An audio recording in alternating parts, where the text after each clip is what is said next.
Open question. That was more than 7 minutes, but I won't do that again to you, I promise. But that's my one piece of the history. I really wanted to write a history book, first and foremost. Yes, there are lessons. Yes, there are observations. Yes, there are analogies to today. But I frankly didn't feel like I knew this stuff well enough. I didn't think there were enough books that tried to handle war at the strategic and operational level. And so this is my contribution. Thank you for the kind words, Mel, and back over to you.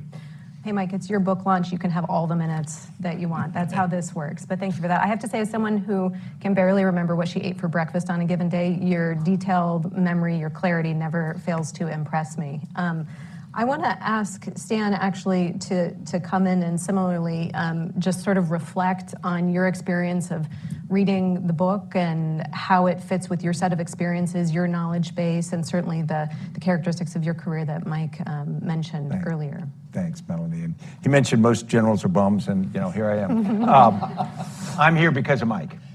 I love the book, but I would have come anywhere to be on a stage with Mike because he's that kind of a friend. I think you all know that, but I want it out on said in front of everybody.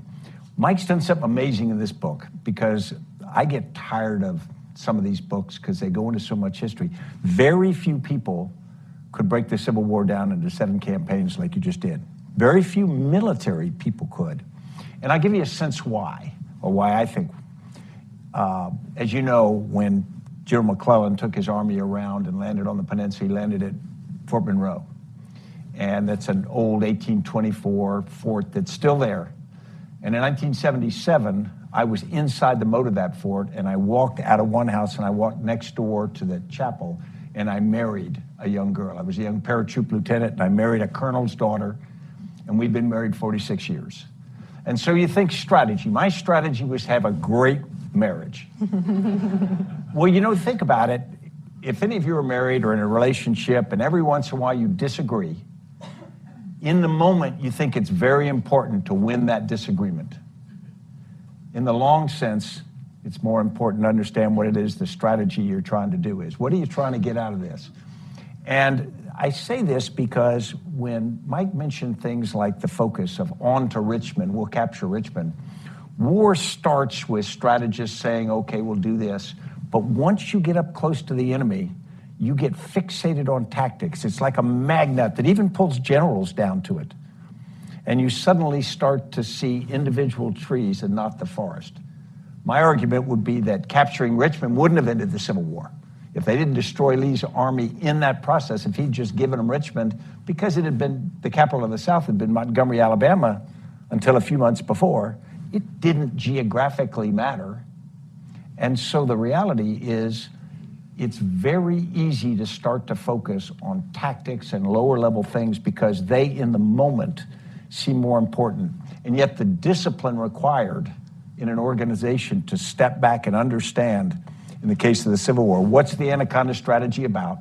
Why would that defeat the South? And if you look at it, it's absolutely clear and it's brilliant. You're going to cut it off and then you're going to cut it up and you're going to take advantage of their inherent weaknesses. But what did we do? We ended up sparring in many places in areas in Northern Virginia, losing an unbelievable number of people in battles which ultimately weren't decisive. And so what I think Mike's done so brilliantly here is sort of pull you back to 30,000 feet, sort of remind you that, and he mentioned, interestingly, that the Battle of Chancellorsville, it's important, but it's also irrelevant. Lee won an extraordinary victory in early May 1863, and he did it by dividing his army twice. He's faced with a dominant Union force, so he divides his army once and he sends part of his force off to the right, and he's there against General Hooker and this superior force, and they're in a deeply wooded area near Chancellorsville, hence the name, and he meets that night, and he's there with Stonewall Jackson, one of his close subordinates, and they're around this little fire at an intersection. And I took my wife, when I was writing a book on this, I took my wife to that intersection in the winter, and I sat there and I tried to get her excited about the, august location. She didn't buy it, but in that moment in 1863, what happens is you've got Jackson and Lee there, and suddenly Jeb Stuart shows up, young cavalryman, but trusted as a cavalry leader and a reconnaissance guy. And he comes up and he says, I found the Union flank. And then they say, well, could we get there? Could we find a road to take troops on? And they send people off to try to find guides, and they do. And they find that suddenly it's practical to get around and attack the Union flank. And so he looks at Jackson, he says, okay, I think we should do it. What do you want to take? How many troops? And Jackson says, my whole corps. So now Lee has divided his army into 3 parts. Jackson going around the flank, him in the middle, terribly outnumbered. If Hooker had attacked that morning, Lee would not have been able to hold. But instead, Hooker didn't. Jackson goes around. And it's a massive victory. In fact, he's put literally in the minds of Southerners, Lee becomes this godlike military genius. But the battle's irrelevant. 2 months later at Gettysburg, in the invasion of the North, Lee loses, and the balance doesn't change. But yet we become fixated. I mean, I go to the intersection, take my wife there, and I worship at it. The things that matter are those big sweeps that you've caught so well. Well, that's great. I'm actually going to impose on you both with one Civil War question, and it's this. Mike, you say in the book that modern strategists and policymakers need to have a working knowledge of the American Civil War. So why? Why that war in particular? And Stan, do you share that view? I just want to say, before I answer that, I want to say thank you, Stan, and your clarity, your brilliance, your speaking ability, and your range are extraordinary. I think I should have said earlier, the last time you were on the stage, I'm pretty sure you were part of a panel discussion on immunology. and of course, you did have a little help from a Yale PhD microbiologist, but nonetheless, I would recommend very highly, one of the best memoirs in American military history since Grant's is his, as well as his books on leadership.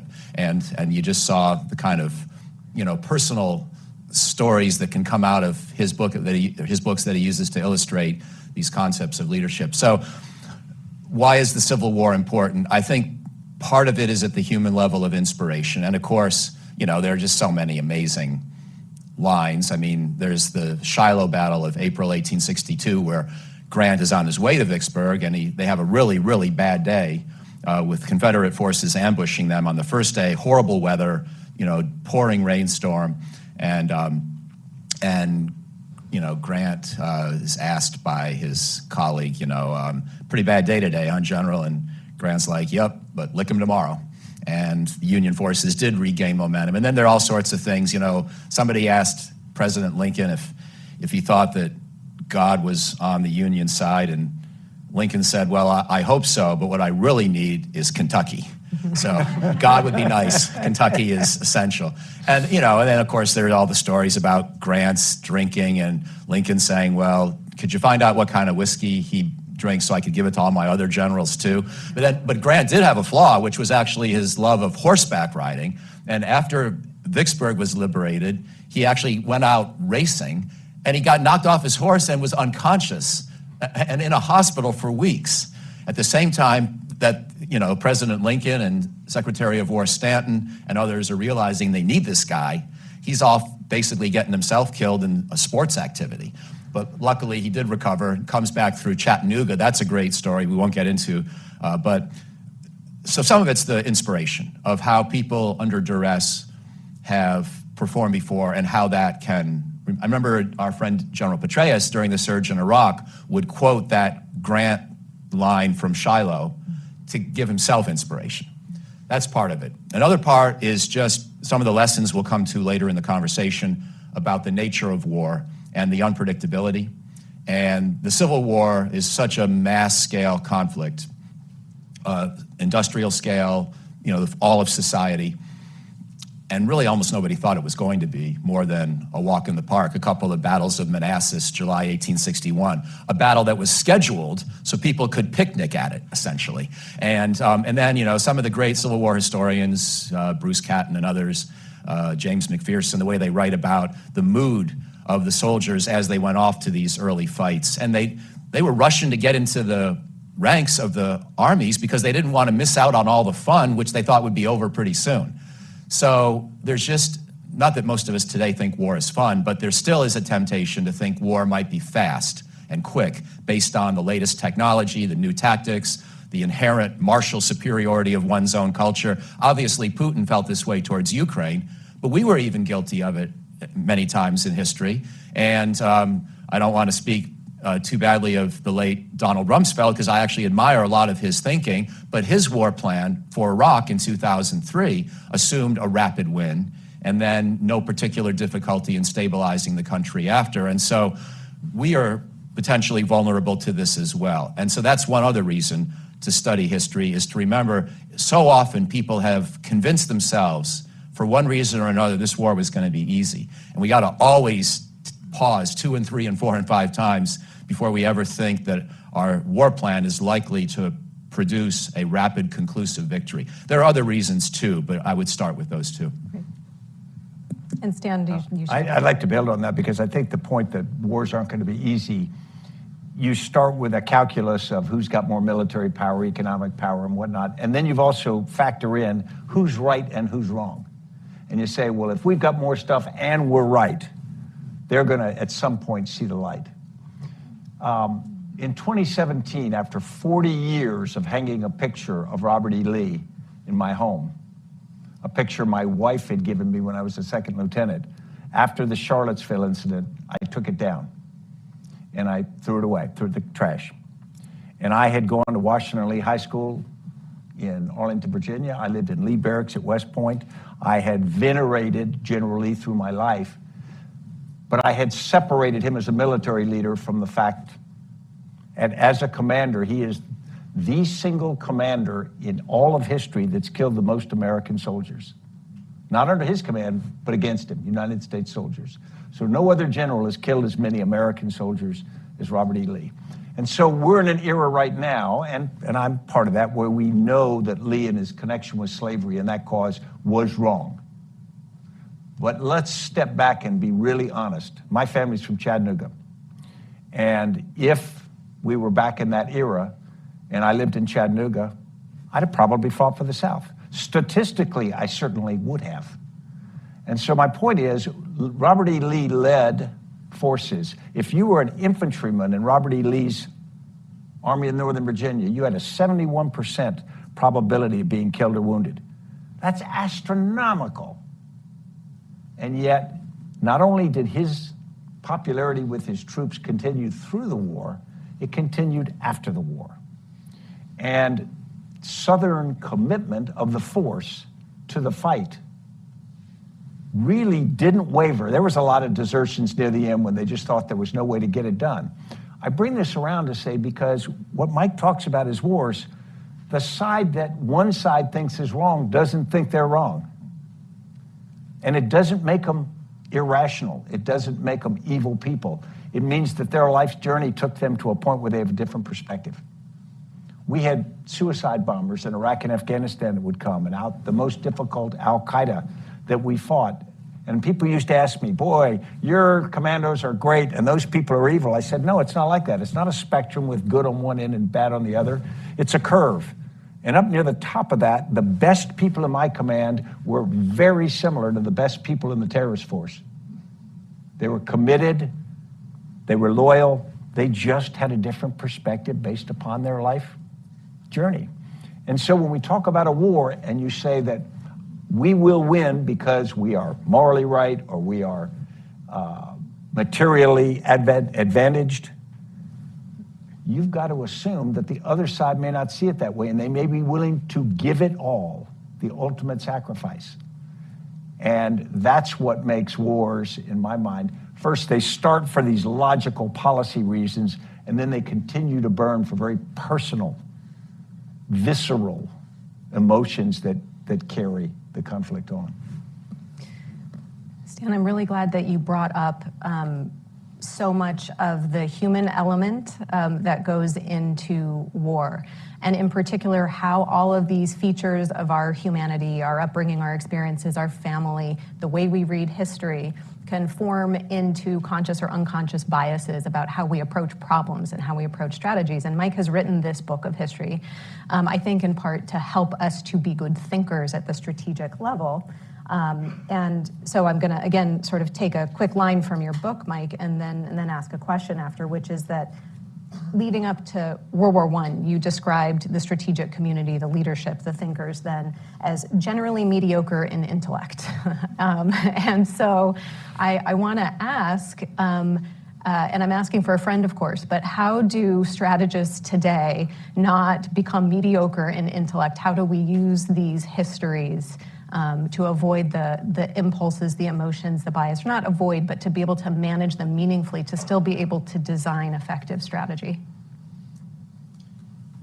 What I thought the World War I leaders got most wrong was tunnel vision about especially the German Schlieffen Plan, but also the French Plan 17 and the Russian mobilization schedules that were just going to be, a lot of the planning was about how do you get your force ready for a big fight, not what you do after the fight or during the fight, and not what you do in stage 2, 3, 4 of a conflict that you better assume is going to be long. I see my new French colleague in the audience. I'm a big admirer of what the French did in September of 1914. They actually recovered as the Schlieffen Plan started to work. And that's one more thing. These plans usually, the problem is that there's usually some kind of innovativeness, brilliance, cleverness to most of these kind of war plans. But people put on their blinders, they get tunnel vision, and they don't see what could go wrong. They don't remember Clausewitz's dictum, that about fogs of war, about plans not surviving contact with the enemy, about war just being a difficult slog. Not just Clausewitz, but others have said these sorts of things. They forget that chances are, whatever their game plan is, it's not going to work that well because the enemy is going to interfere with it. It's sort of like Bill Walsh, the 49ers coach in football 40 years ago, he was pretty good at scripting out the first 15 plays of the game, and he could usually get away with it because he had Joe Montana and Jerry Rice and so on, but he didn't try to script out the whole game. He knew he was going to have to adjust to the adversary. And in war, that's what people often forget. They fall in love with their plans. So what the French did, they thought on their feet, they were on their heels, and they repositioned and rebuilt their army for what was called the Miracle on the Marne, and basically saved Paris, unfortunately condemning the Western Front to 4 years of additional fighting, but saving their country in the process. So that was good leadership.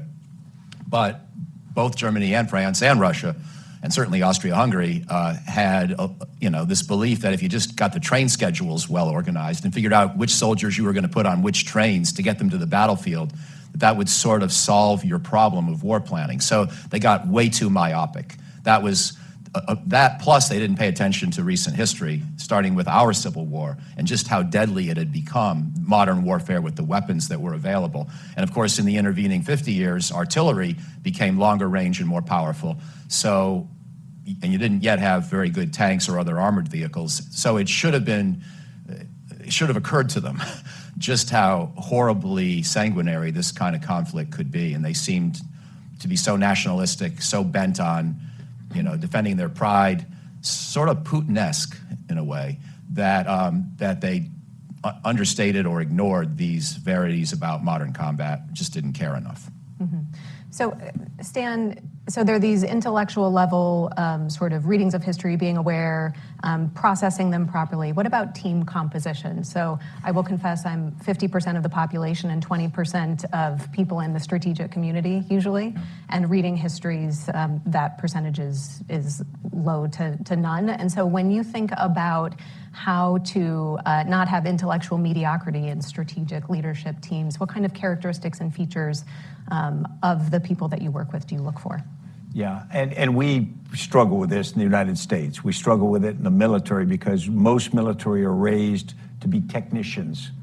Blame it on Samuel Huntington, soldier in the state, but the reality is there is a view that the military does the technical part of the warfighting and that the civilians do the overall policy and strategy.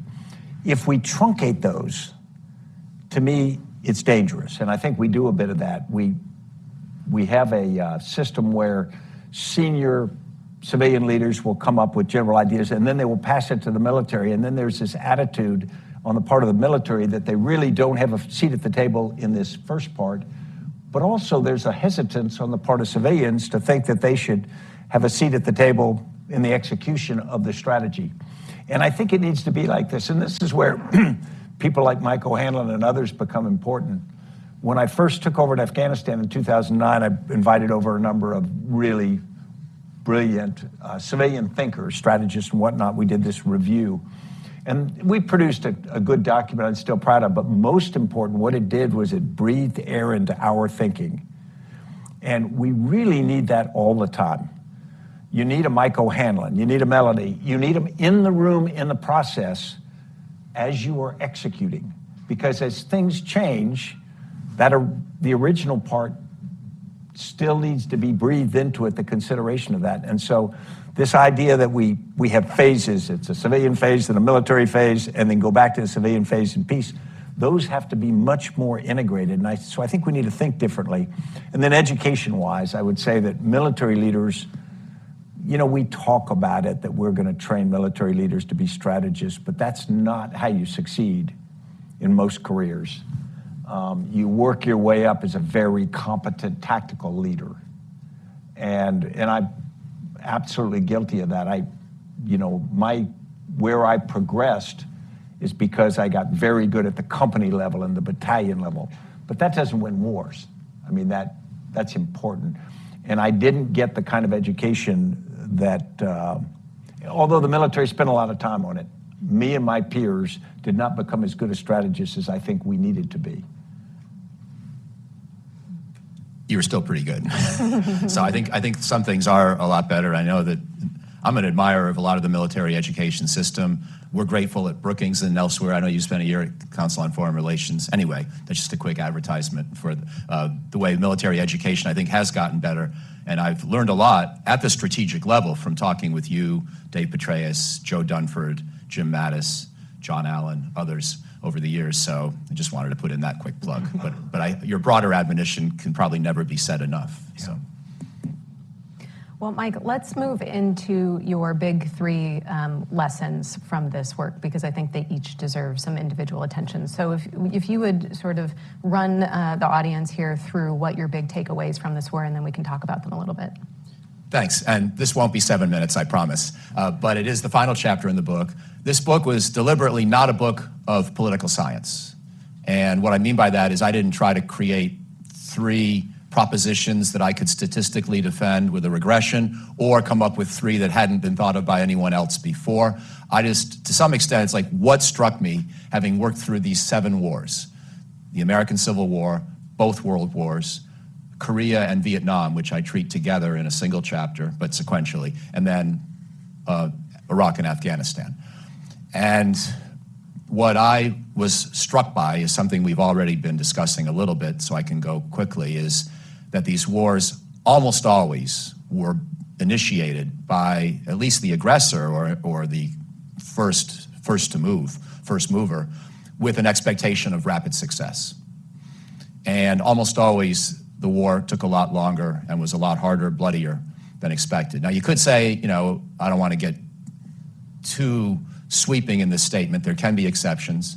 Operation Desert Storm in 1991 went faster than we had expected, for example. However, if you put Desert Storm as part of a 30-year experience of the United States in Iraq, then and just sort of the opening engagement, then it doesn't look so fast, does it? And so actually all 7 wars wound up longer, bloodier, harder, and in many cases less successful than we initially assumed or whoever might have initiated the conflict. So that's point number 1.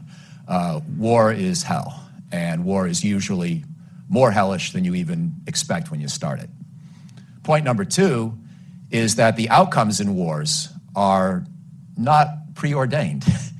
Bob Kagan was on this stage 2 weeks ago, and Suzanne and I had the privilege of being up here with him, and Bob, who's fantastic, and I recommend his book, Ghost at the Feast, about 1900 to 1941, the United States history through that period, which he spent 12 years researching. The reason he said he did spend 12 years is because we learn history looking back, but we make it moving forward. And to begin to have the kind of empathy and understanding of history that you need to learn from it, you've got to try to put yourself in the mindset and the shoes of people who were living it moving forward, not just those of us who have now learned it looking back. The North could have lost the Civil War, I would say, as late as August of 1864. If Atlanta had not fallen to Sherman, McClellan was probably going to win the presidential election in November, and he would have let the South go, for example, and probably revoked the Emancipation Proclamation. I'm not a McClellan expert in terms of his political campaign, so somebody here may want to correct me on details, but McClellan, the former general, was running against Lincoln and in opposition to Lincoln's intention of winning the war, reunifying the country. Our French friends didn't have to succeed at the Miracle on the Marne. The Schlieffen Plan almost worked, and it might have, as another example. If I go to World War II, just sort of dancing around through history quickly to illustrate this argument that outcomes are not preordained, I don't know what happens if Hitler doesn't attack the Soviet Union and the Japanese don't attack us at Pearl Harbor. I don't know that we ever enter the war. Or even if we do, we might not enter it soon enough to make sure that we're the ones that get the atomic bomb first. Maybe we enter the war after Hitler's got the atomic bomb. And then rolling back his successes looks a lot more daunting, but especially if the Soviet Union is on his side. And you could say, well, Hitler always wanted all of Eurasia with his Lebensraum crazy concept to depopulate these lands of all the non-Aryan inhabitants so that Germans could then create this 1,000-year Reich. Yeah, I know all that about Hitler, but he really didn't need all of Eurasia to carry out some version of that concept. And if he had stuck with the Molotov-Ribbentrop concept and divided up Eastern Europe with the Soviets, Stalin would have been happy with that. And we would have been in a far worse position because never forget, the Soviets, the Russians, did a lot to win World War II. And the U.S. role was no more important than theirs. And at a time of very serious disagreement between the United States and Russia today, I at least want to honor that Russian sacrifice in the past, even though I have no sympathy at all for Vladimir Putin or most of the Russian political leadership right now. Anyway, those are some illustrations. And the last lesson, in addition to war being harder, usually much harder than expected, outcomes not being preordained or even determined halfway through most of these wars.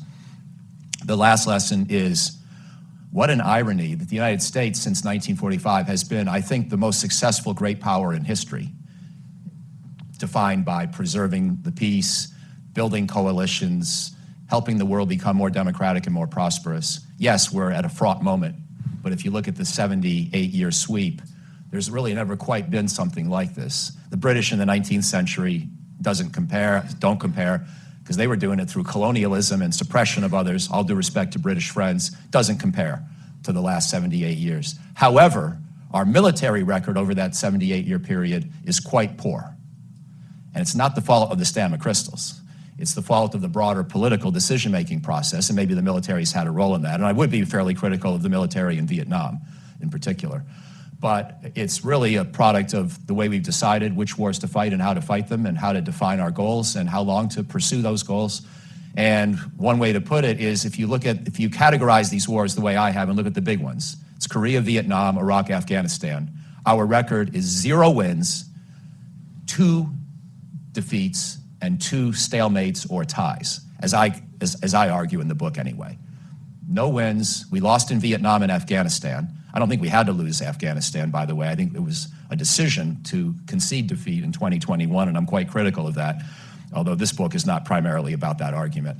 And then 2 stalemates or indecisive outcomes, Korea, where we basically restored the status quo ante after 3 years of hard fighting, and Iraq, where I would just say it's too soon to know where this is headed and whether we could ever think that Iraq is going to be a better place for our intervention. The intervention was not well done, not well conceived initially, and certainly we paid an enormous price, but there still is some hope that in military terms at least, Iraq can be seen as a partial, success, but it's way too soon to say that, and I'm not really using those words at this juncture in history to describe the Iraq experience, but it's still, to me, an inconclusive. So we're 0-2-2, and yet we remain the most successful great power in history.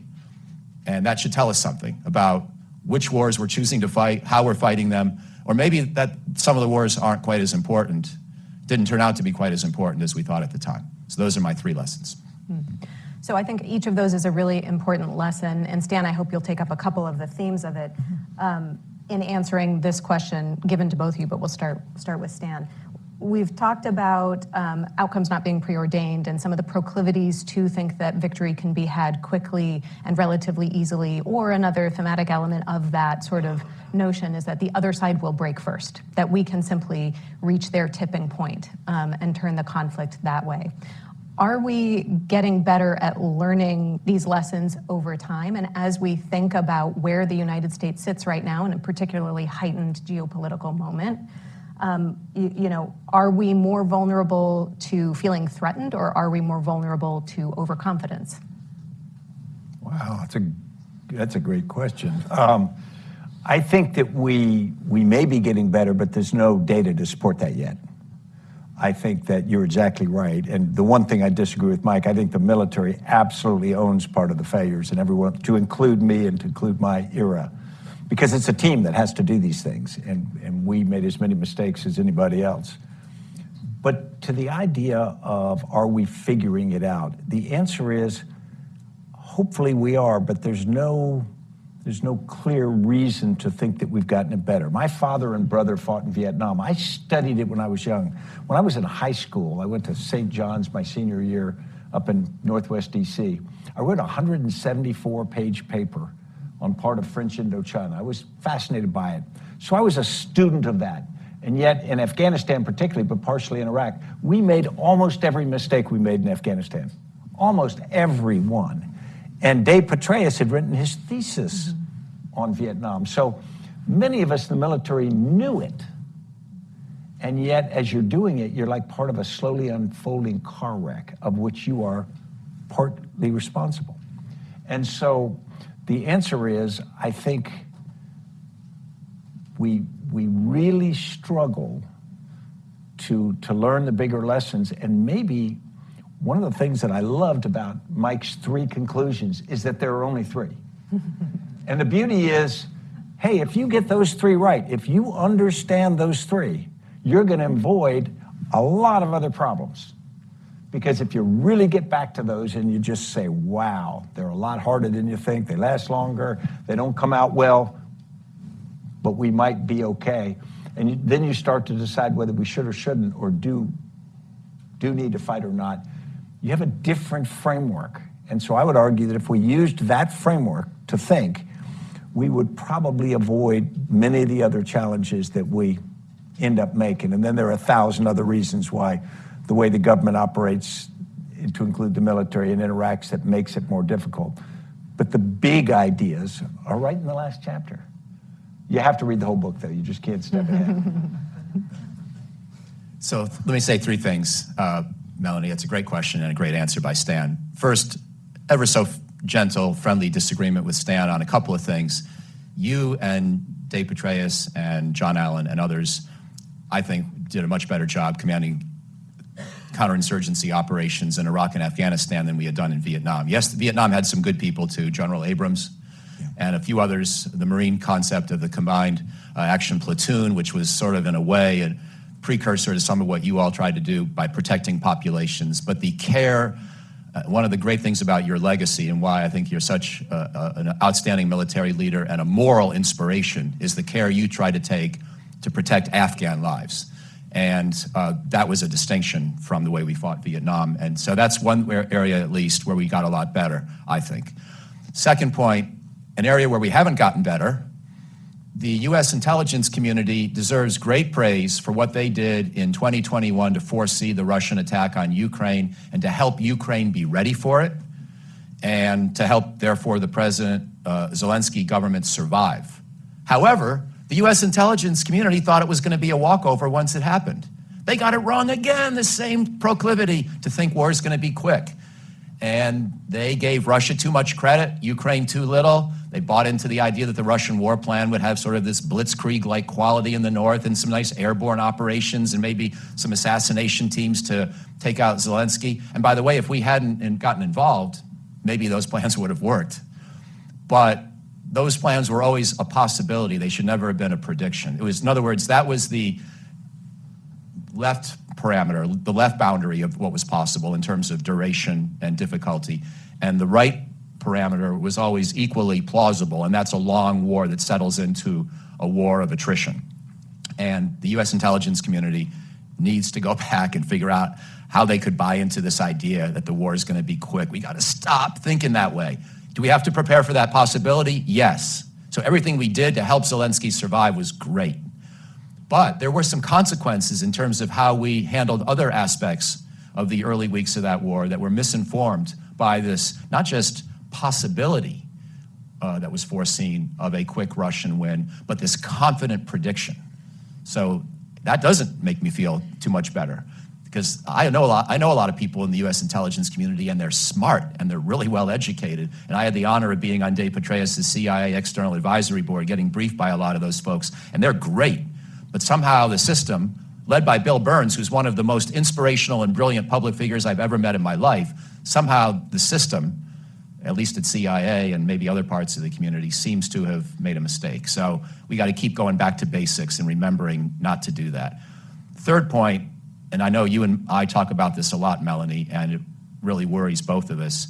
We got to make sure that neither China nor the United States ever develops confidence that it can quickly and easily defeat the other in a war, because both sides are going to be prone, at least at risk, of coming to that conclusion if they're the first ones to get AI, the first ones to build a hypersonic missile force, to have a clever war plan for how to go after the command and control nodes of the adversary, and fall in love with this elaborate, technologically up-to-date, modern concept that really is going to be sort of like a modern-day version of the Schlieffen Plan, with some chance of success, like Hitler proved with Blitzkrieg against France, but also some decided chance of failure, like von Schlieffen's successors found out when they tried to implement his plan in 1914 against France. And so, heaven forbid that we allow ourselves to think we could ever defeat China quickly,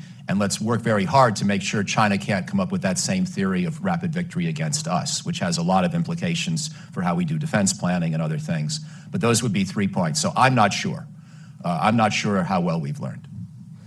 Well, I think we've run out of time, despite having only scratched the surface of the amount of rich content in the book and what it's generated for both of you in terms of your thinking about the past and the present and the future. I am going to open up for some audience questions, since we've got a really wonderful crowd here.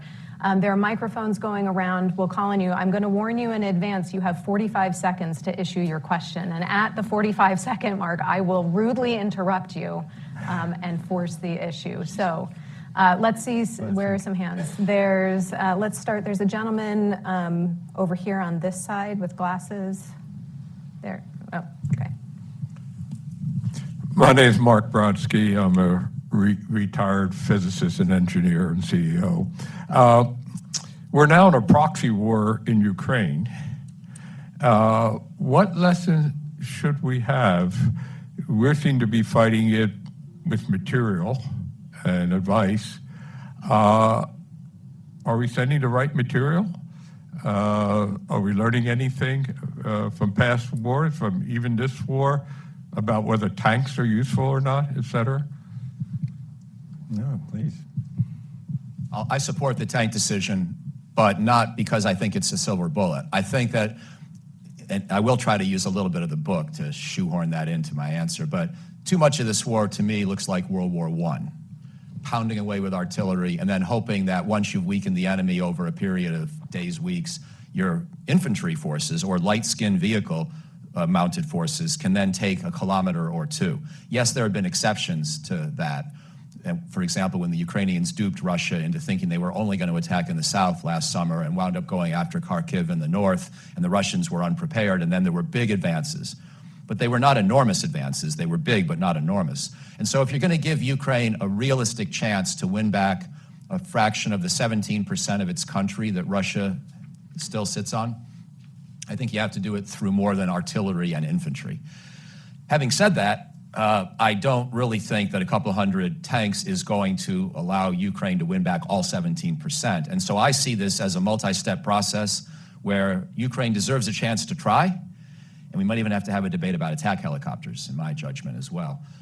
But after they've tried for a while in the course of the coming spring and summer, and probably only partially liberated fractions of their country that are currently held by Russia, I think we're going to have to encourage them to think creatively about some ways to finesse the territory issue. I don't mean giving it to Russia permanently, but we may have to look for some versions of local autonomy, may have to schedule referenda on the future of one piece of Donbass or another for the year 2040 once Putin's gone. We may have to tolerate Russian control even where we refuse to recognize it, just to get ourselves to a peace. I don't think we should pressure President Zelensky to do that yet, but I think he deserves the tanks first and a chance to give it a try. But at some stage later this year, I expect that we might be facing that kind of a conundrum where there's a new stalemate, a little different than the one today, but essentially a stalemate, even with the Ukrainian tanks being provided. Because the Russians have tanks too.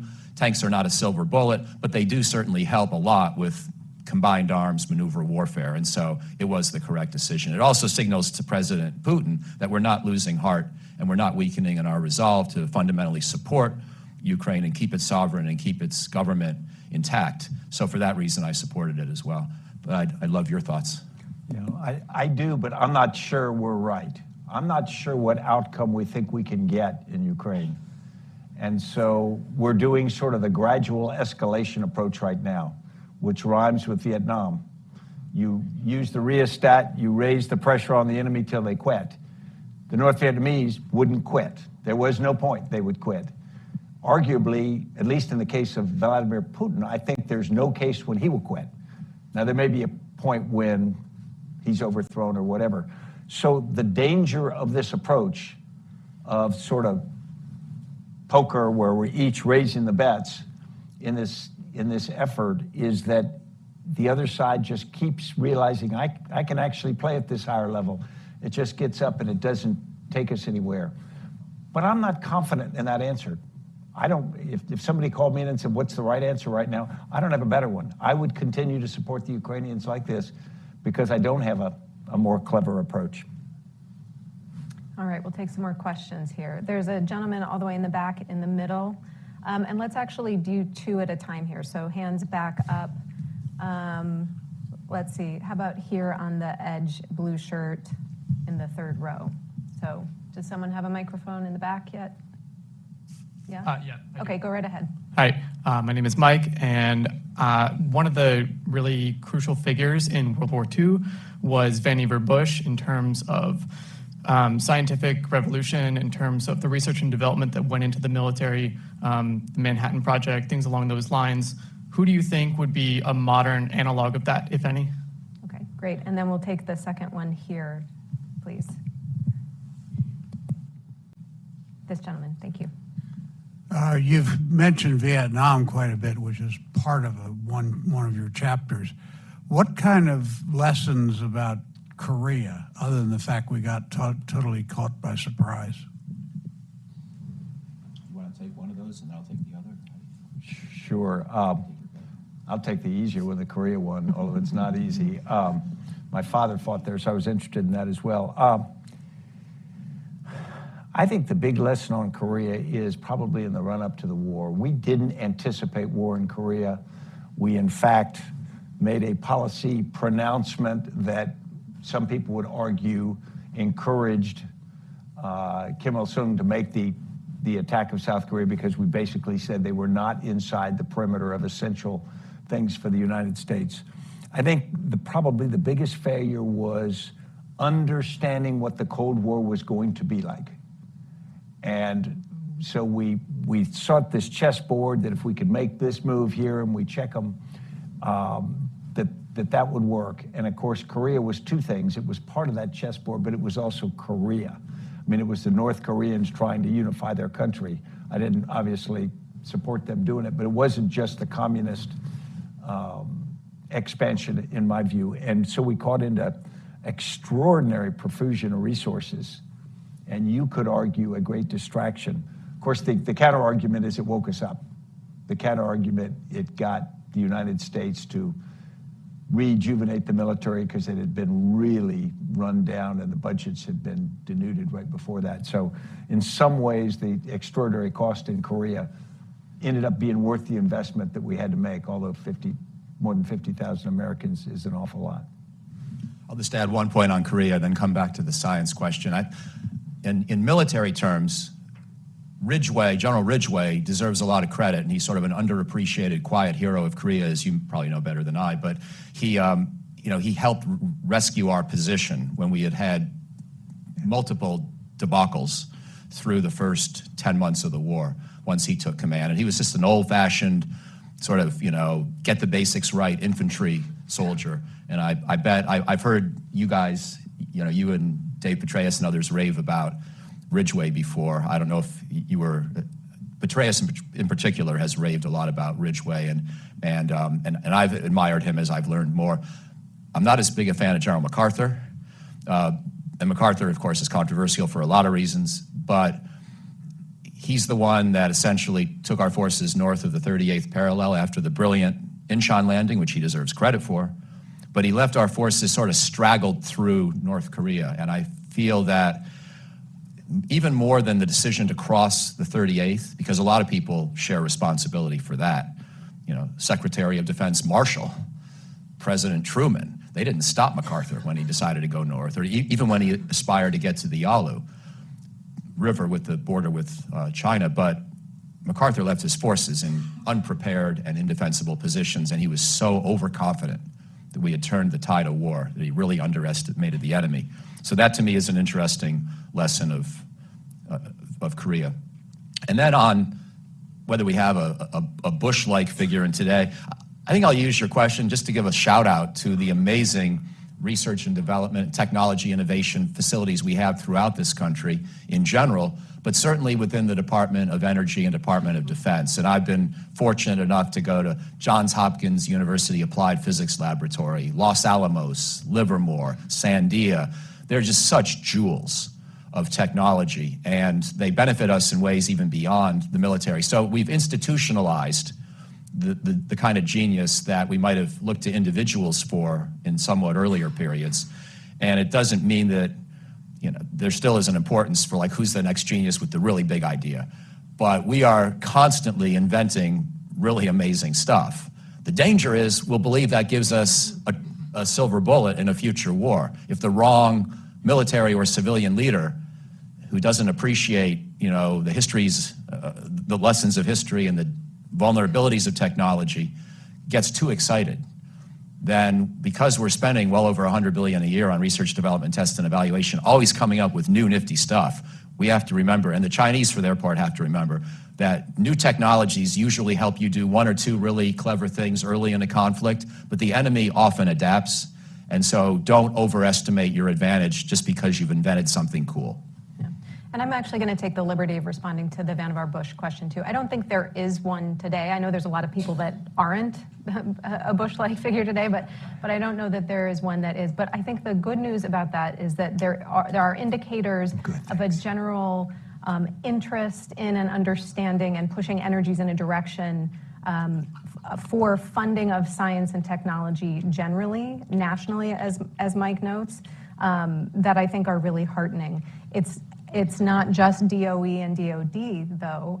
We have, for example, what we usually think of as the CHIPS and Science Act, right? It should be the CHIPS and Science Act, where we're funding real education. We're putting money to incentivize people to think about the kinds of technologies that will serve the national interest broadly, and ultimately, perhaps, will do so in ways related to the national defense. So that's more than you wanted out of me. We have time for one more question. The gentleman over here, please. Yeah, it's a quick question. And one of the main themes of the historiography of American military history since the 60s is that whether we have an American way of war and what is the American way of war. Yeah, I'm wondering what's your take on this, having read the history of American military. Well, I will give one observation. I think there's a perception of an American way of war that's often wrong. Back in 1993, you remember there was the fight in Mogadishu. Rangers and Delta Force people lost 18 Americans killed, a number of Somalis killed as well. And the takeaway for much of the world was that, and America pulled out of there pretty quickly after that, was that Americans would not take casualties. And so then we went to Bosnia, where the guidance to the force was no casualties. So force protection became everything.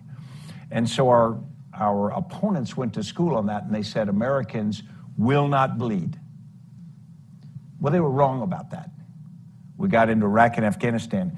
That was not the critical point. What Americans don't want to do is fail. They don't want to be involved in something a long time that doesn't have demonstrable progress. Americans aren't happy with a war like Ukraine if it becomes a long-term stalemate, and that's part of our national psyche.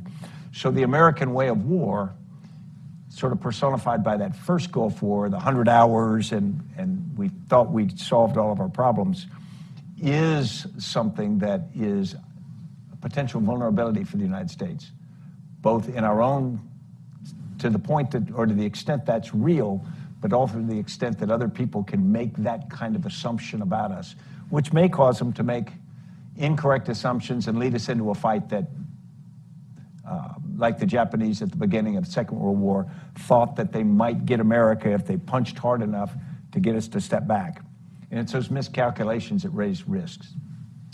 That's an amazing answer. I'm not going to try to compete with that. That's a beautiful way to summarize and sum up the whole discussion. But I'll make one additional point because, of course, I'm sure you were inspired by the late, great Russell Weigley, whose book, The American Way of War, tries to answer the question.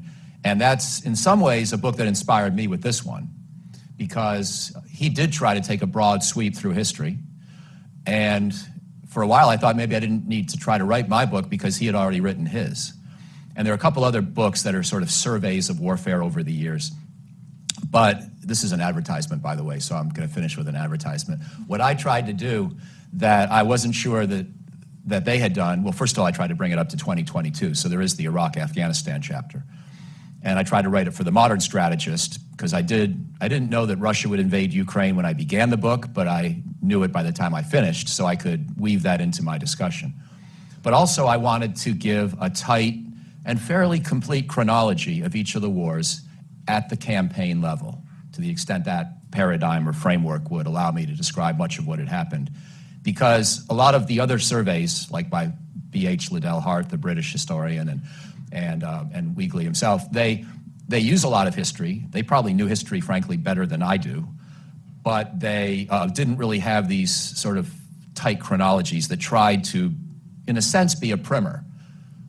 I hope I didn't write it like a boring encyclopedic primer, but I did try to presuppose that I've got a really smart audience that may not remember too much about the histories that I'm describing. And, of course, the Civil War is something that Americans tend to remember a little bit about. But I was talking, again, about World War I. Most Americans don't know much about World War I. I didn't know much about I read a bit of the literature with the centennial, of 1914, 2014, and Margaret Macmillan and a lot of other excellent authors who told the stories of that period. But what I really wanted to do was write a history that was fairly complete, so that if you didn't know basically what had happened in that 4.5 year sweep, that at least the major pieces, movements, decisions, campaigns would become apparent. And so Weigley inspired me, but I tried to do that in a little bit more of a comprehensive way about the chronologies of these wars than perhaps he had done in his outstanding volume. So with that, I'll end the advertisement. And thank you all for coming today. Well,